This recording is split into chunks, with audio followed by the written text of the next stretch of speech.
I'm using a regular pot like this. The reason I'm using it, I want the walls a little thicker and I want a non-stick surface. And I will be using an oven-safe cover from a different pot I have. I'm gonna put 3 cups of flour.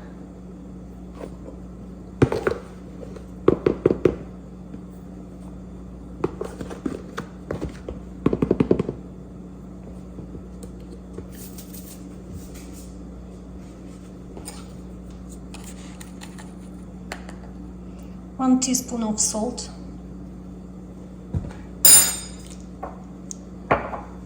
Sometimes I put 1/4, or sometimes if I wanted to get ready faster, I use a 1/2 teaspoon of any dry yeast.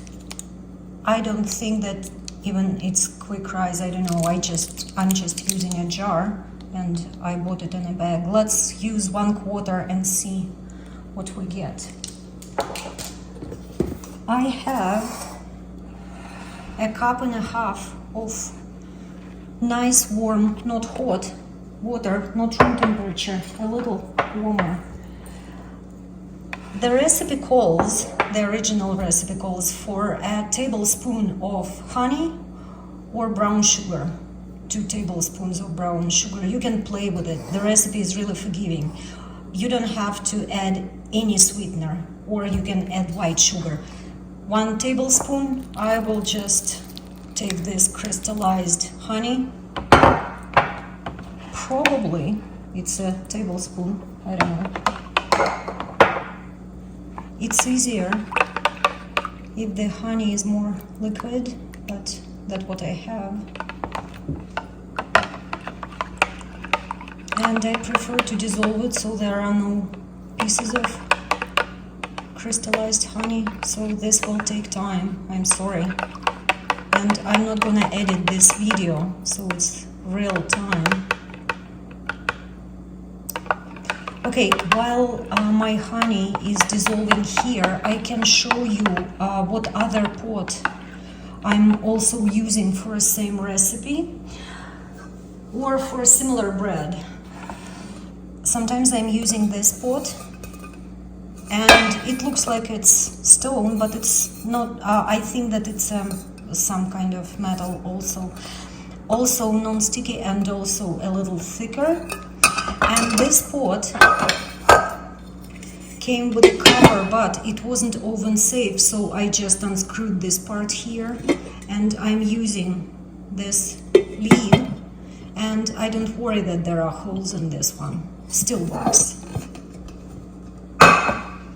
Okay, while I was talking, the honey got a little softer.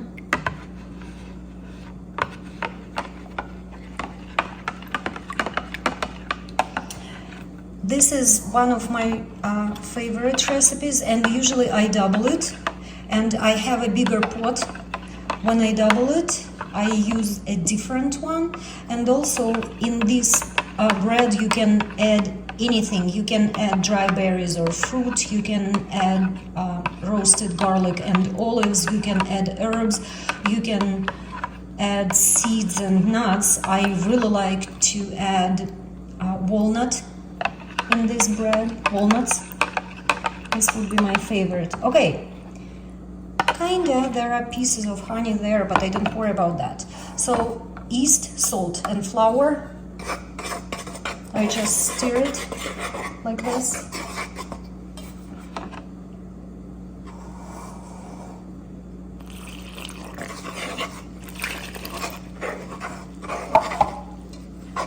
Some people say use wooden or plastic or silicone spatula. Okay, I never do. And I can see that there is not enough water because I see flour here.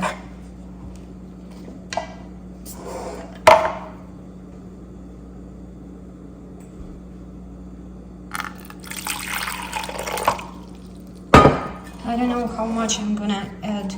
It's just maybe here it's 1/4 of a cup, and I will add half of it. I just want to combine it until I don't see any flour. It was 1/4 of a cup. I think it's gonna be good. Yeah. If I accidentally add too much, and that's the consistency, I don't worry about anything anymore. Sorry for the scratching sounds. Play a little with that.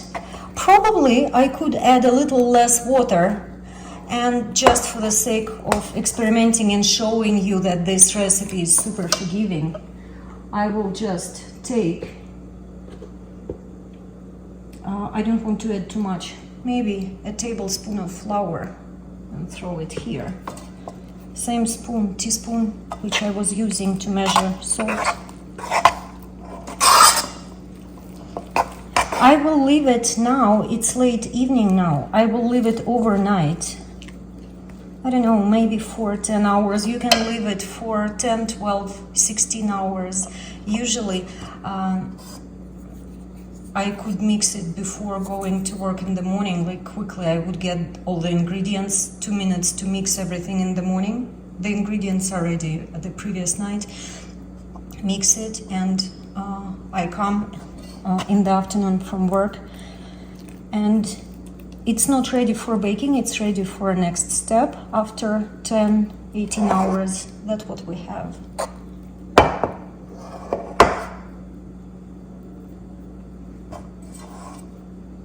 Okay?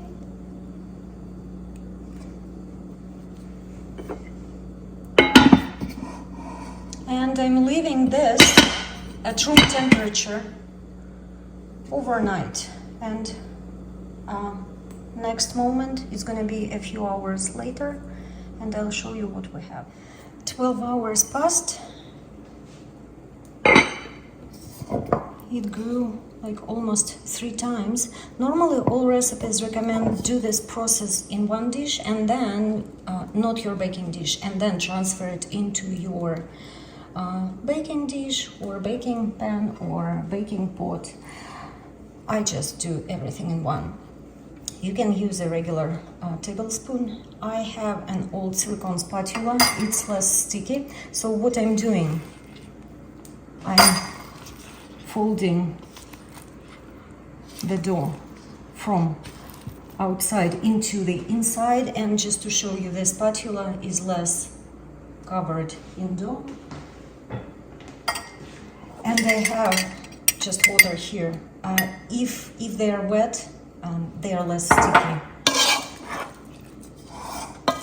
Or you can use a tablespoon, fold it inside,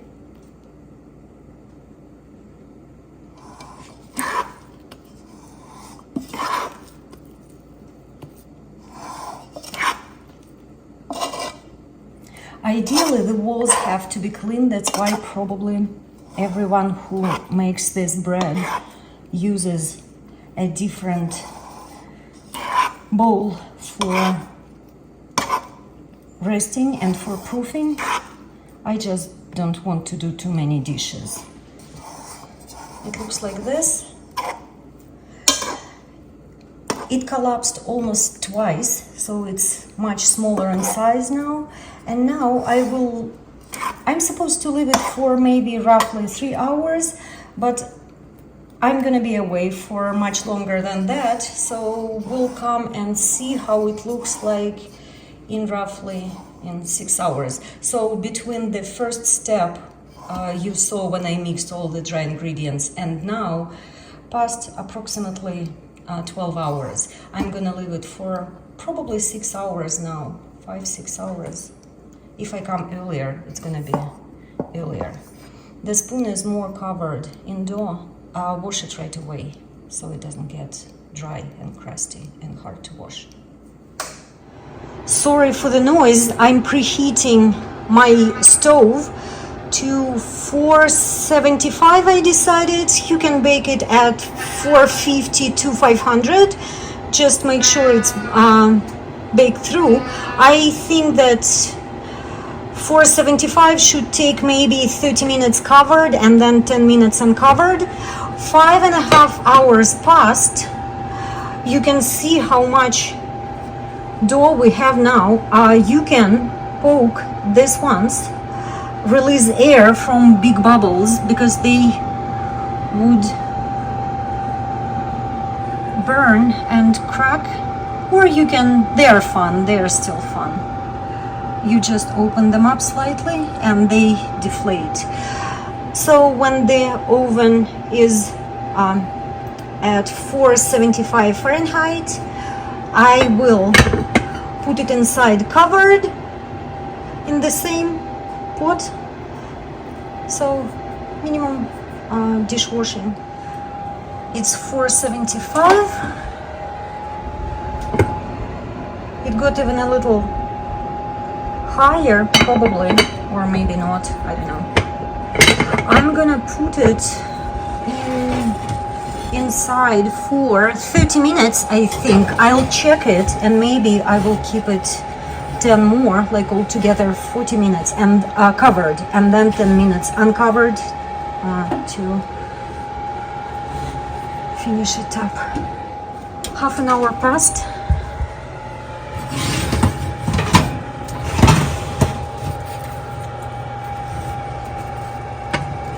Okay, that's the bubble I told you about. They explode sometimes.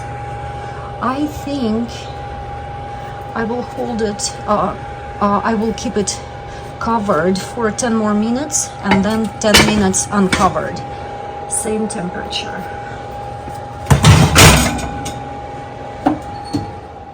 Ten more minutes passed. 40 minutes covered in total. Oh, it's a little steamy here. I'm removing the lid from here somehow.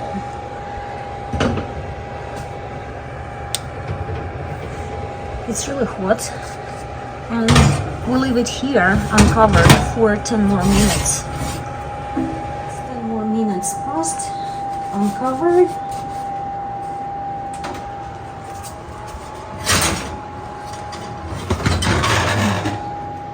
I guess I could make the temperature lower.